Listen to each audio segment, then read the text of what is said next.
Salut les potos, nous sommes le jeudi 30 août 2018 et puis voilà. Là vous voyez mon engagement sur les listes communales, municipales dirait-on en France. Donc c'est pour le conseil communal, il y a un bourgmestre, des conseillers, etc. Et ça se passe le 14 octobre 2018. C'est la première fois que je me présente et voilà, j'ai envie de défendre une cause, surtout pour mes enfants, mes petits-enfants et leurs descendants, parce qu'il est plus que temps de bouger. Petit tour au jardin, juste pour voir. Pour le moment j'ai des coliques, alors je fais des semis à tout va, dans tous les coins. Là c'est beaucoup de radis d'hiver ou de navets marteaux, des radis traditionnels, etc. J'ai mes betteraves qui commencent un peu à reprendre du poil de la bête, hein. On a eu un petit peu de pluie. Là j'ai repiqué des betteraves, j'ai nettoyé mes fraisiers, j'ai tiré beaucoup de stolons que j'ai mis en pot dans ma serre. Là j'ai repiqué pas mal de salades, du chou, mais j'ai aussi repiqué des rutabagas. Mais malheureusement les choux, mes amis les pigeons viennent me les manger. Mon céleri commence aussi à reprendre un peu, le fenouil qui se porte bien, mes carottes qui commencent à sortir, encore de la salade. Bon, il y a de la scarole, il y a de la frisée, il y a du pain de sucre, il y a de la radicchio, il y a de la batavia, franchement il y a un peu de tout, hein. Il y a un peu de tout. Alors, là il y a encore quelques plants que je dois repiquer, notamment ici un chouquet, et ça c'est un bleuet, mais bon, ça va bientôt être trop tard. C'était surtout pour faire des semences. Si quelqu'un peut me donner des conseils pour comment on fait les semences correctement de basilic.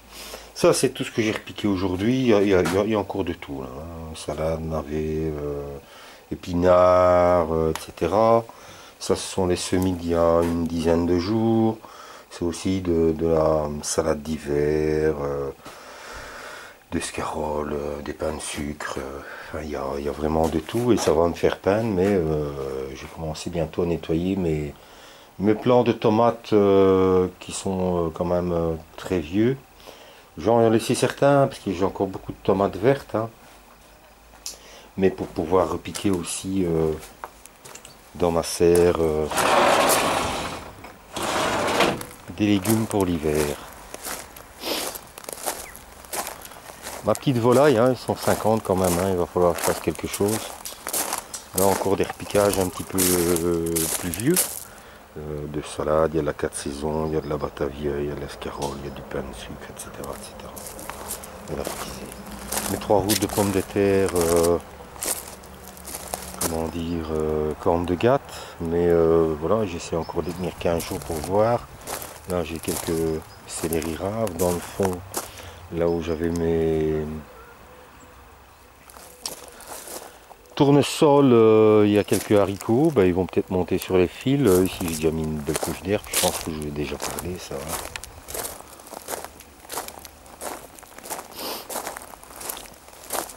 Et dire que j'ai encore 3 poules qui couvent.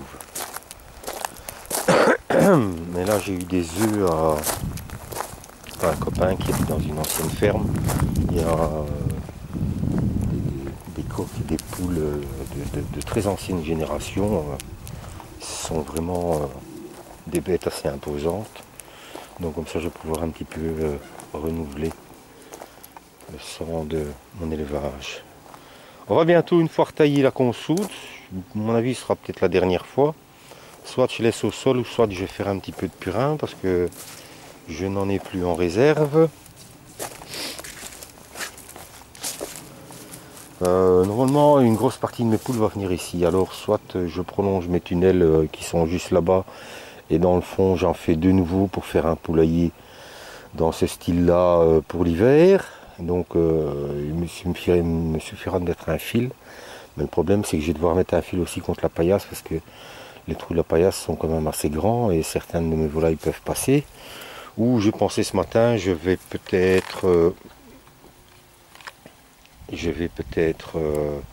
transformer la cabane ici en poulailler et faire une entrée là, mettre un fil, une petite porte juste là à l'arche et alors couper juste ici comme ça. Comme ça ils vont me nettoyer tout ça, ils vont m'entretenir mon verger pour l'hiver. On verra. On verra. Et ici on vient pas souvent, on va juste jeter un petit coup d'œil. Vous voyez, j'ai encore des courgettes de différentes variétés. Si j'ai même pas vu qu'elle commençait à... J'ai ma sauge qui est magnifique, mais bon évidemment je l'ai arrosée. Là j'ai eu une poire qui faisait 400 grammes, mais j'ai eu une seule poire. Alors ma serre ici est déjà en mode hiver, donc j'ai tout nettoyé. J'ai encore plein de plants ici que je dois repiquer et je dois pas traîner. Et donc ici tout au long j'ai mis du broyat, du BRF, de l'herbe. J'ai fini par une petite couche de terre du jardin. Et on a des scaroles, des pains de sucre, des salades, des navets. Là il y a du rutabaga, du chou kale, du brocoli teilloux. Et encore des salades, des scaroles, etc., etc. Et alors aujourd'hui, comme j'ai semé un petit peu dans mon jardin, j'en ai profité. Et j'ai jeté à la volée mes vieux stocks de graines, de navets, de carottes, d'oignons, de panais. Et ma foi, viendra ce qui doit venir. Ce sont quand même des graines qui étaient relativement vieilles et que j'aurais dû à un moment ou à un autre... enfin, je les quitte jamais vraiment, hein, puisque notamment dans l'ancien permaculteur que j'ai démonté, j'avais jeté, je sais pas moi, une cinquantaine de sachets de graines de toutes dimensions. J'ai quand même quelques beaux choux. Ma foi, on verra l'autopsie, c'est-à-dire quand on les mangera. Encore du fenouil ici, les choux palmiers. Mais si je soulève, non peut-être pas, mais il y a encore énormément de papillons blancs. La pyrite, voilà, en pleine extase. La pyrite du chou est quand même encore très présente. Très présente. Là j'ai encore, ça c'est de la sarriette qui commence à monter en graines. Là aussi, si on sait me donner des conseils, comme l'absinthe ici qui monte en graines, ça ce sont des choses que j'ai pas encore fait. Là, ma foi, des scaroles, des salades, du pain de sucre, des frisés, ça je sais comment ça marche, mais on n'y est pas encore. Les salades, scaroles, etc. que j'avais repiqué il y a presque un mois maintenant, qui ont souffert un peu de la sécheresse. Commence à tourner, c'est bien, c'est bien. Bon, là, évidemment, ce côté-là du jardin, je l'oublie presque. Je l'oublie. Là, j'ai ressemé des carottes. Là, ici, j'ai encore des choux de tout niveau. Mais c'est pas grave, hein, on fait ça en soupe. Ma femme aime encore bien faire ça aussi avec des pâtes. Faites revenir les feuilles de chou coupées avec un peu d'ail, un peu de persil et puis vous jetez ça sur vos pâtes et c'est très bon. Encore des choux de 500, ici c'est les premiers, hein, ils vont être beaux ceux-là. Alors ici j'ai semé des navets de la mâche avec le système de Jaco et Lily. Les carottes, ça j'ai dit. Et là aussi j'ai semé, ça doit encore être du navet si je ne m'abuse.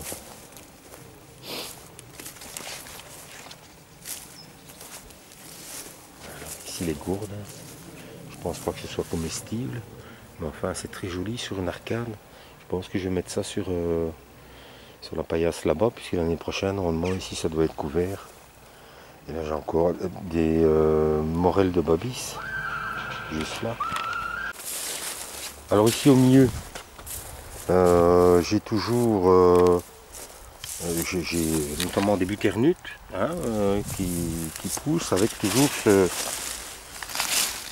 ce mystère ici. Voilà, j'ai encore cherché toute la matinée sur les courges, mais je ne trouve toujours pas ce que c'est. Avec mon épouse, on en a ouvert un, pour les conseils de je sais plus qui. Ça doit être un galu, hein, c'est pas possible. Hein. On en a ouvert un, et on a goûté, et c'est pas amer, donc c'est que c'est comestible. Alors, évidemment, comme je vous ai expliqué, l'année passée, dans le grand permaculture, j'avais jeté pas mal de graines. L'année passée, à cet endroit-là, dans le permaculteur, j'avais des courgettes, mais c'était des courgettes allongées. Est-ce qu'il y a eu une hybridation? Est-ce que je sais pas? Je sais pas, mais je sais toujours pas ce que c'est ce petit truc. Il y en a quand même, je vais essayer quand même d'en trouver un vraiment beaucoup plus ancien. Donc voilà, hein, on voit que les pustules, voilà, je sais pas si c'est mûr, si c'est pas mûr, mais ça a l'air comestible. Ici c'est, voilà, il y a des tomates partout. Voilà, je vais devoir en sacrifier parce que c'est pas possible. J'en ai trop. On a fait je sais pas combien de litres de coulis. J'ai donné des tomates un peu à tout le monde. J'ai fait beaucoup de graines. Et puis voilà. J'ai encore un melon kazakh là. Et franchement, ils sont vraiment bons et délicieux. Et j'en ai peut-être d'autres ailleurs. Hein. Mais il faut que je commence à nettoyer au moins une serre dans un coin pour commencer à repiquer mes légumes d'hiver. Parce que je compte vraiment sur ces petites serres, elles sont géniales. Et comme on n'a pas eu un jardin extraordinaire cet été, tout au moins pour la verdure, tout ce qui est salade et compagnie, ben, on va essayer de se rattraper pour l'hiver, enfin, tout au moins l'automne pour commencer. Et après on verra bien, parce que si on a un hiver catastrophique, ce sera pas mal aussi. Alors, on va aller vite faire un tour au champ de patates. Si j'y pense, je vous montrerai en rentrant à la maison. On n'oublie pas, on a eu une saison très sèche. Mes copains dans le fond ont récolté des pommes de terre avec la tique. Ah bah moi j'ai pas eu de tique. Ah, ici on a une tomate petit moineau. Encore une, elle était minuscule, hein, je l'ai mis là, elle a fait sa vie. Moi non seulement j'ai pas eu de tique, mais en plus il y a une petite bête qui vient de courir là. Ça c'est génial. Le tournesol, tout ce que ça peut attirer comme bestiole. Hein. Les oiseaux évidemment, certainement des petits rats des champs aussi, ou des souris des champs, ou que sais-je. Mais donc je vous disais, voilà, moi il me reste 3 routes de corne de Gatte. Comme vous voyez, les vers sont quand même encore bien là ici. Donc ceux-là, je vais quand même vraiment les laisser un maximum pour essayer d'avoir voilà, des pommes de terre correctes. Au bout du compte, ici, tous mes piments et poivrons ont bien fonctionné puisqu'il a fait très ensoleillé. Seulement, je suis juste un peu dans la merde. J'avais juste noté les numéros entre le piquet 1, le piquet 2, etc. Et à part un petit point de référence. Donc je vais certainement faire des photos bientôt en vous disant ça pourrait être ça, ça ou ça. Donc les spécialistes des piments et des poivrons, je compte sur vous. Voilà donc encore cette fameuse morelle de Babis. Je vais faire des semences. C'est un petit fruit. Bon, il faut vraiment attendre la dernière seconde pour récolter. Parce qu'il y a des picots partout. Y compris en dessous des feuilles. Et sur les feuilles et sur les branches. Donc il faut vraiment attendre que ce soit bien mûr. Je vais en consommer quelques-unes. Mais je vais en garder si jamais des personnes sont intéressées par des semences. Regardez ici, c'est quand même Ça, à mon avis, c'est le corneau du taureau. Ceux-là aussi, ils sont bien, ils sont en train de noircir. Les tomates, ça a été un truc assez phénoménal. Et avant d'acheter à la maison, en vous montrant quelque chose. Donc ici, j'ai tiré mes pommes de terre. J'ai mis l'engrais vert. C'est-à-dire que j'ai mis mon tournesol, comme j'ai posé la question sur un forum, en engrais vert. Il poussera ce qu'il poussera. Si c'est 10 cm, c'est 10 cm. Il y a de la moutarde, de la vèche, il y a de la facélie, etc. Ici, c'est tous les plants que j'avais en trop que j'ai laissés. Et ça me donne des chouettes petits potirons, ou des beaux gros potirons. C'est juste génial, quoi. J'ai fait une soupe avec un petit potiron. Pourquoi attendre qu'il soit gigantesque? Le potiron est aussi bon s'il est petit, hein. J'ai vu que j'avais aussi du butternut. Et alors j'ai même ce truc qui a poussé, malheureusement, qui est pourri. Si quelqu'un sait me dire ce que ça a pu être. C'est un long truc jaune. Je me demande si c'est pas style allez, melon. Ça sent le melon en tout cas. Ça sent le melon. Ça sent le melon. Il y en a eu qu'un et je l'ai loupé. Alors certainement il était attaqué par une bête ou l'autre et puis voilà. Et donc ça c'est mon copain qui va encore tirer plus ou moins 3 roues de pommes de terre. Et mon troisième ami, ici, on a fait ça à deux. Donc j'ai repassé un coup de motoculteur. Et ici, donc, on a acheté aussi de l'engrais vert. La moutarde qu'on voit juste là. On voit bien qu'elle pousse. Hein. Oh, arrête de bouger le portable. Je vois pas très bien hein, parce que... Donc, enfin, en résumé, il y a de la moutarde, il y a du haricot, il y a de la fève, du tournesol, de la facélie.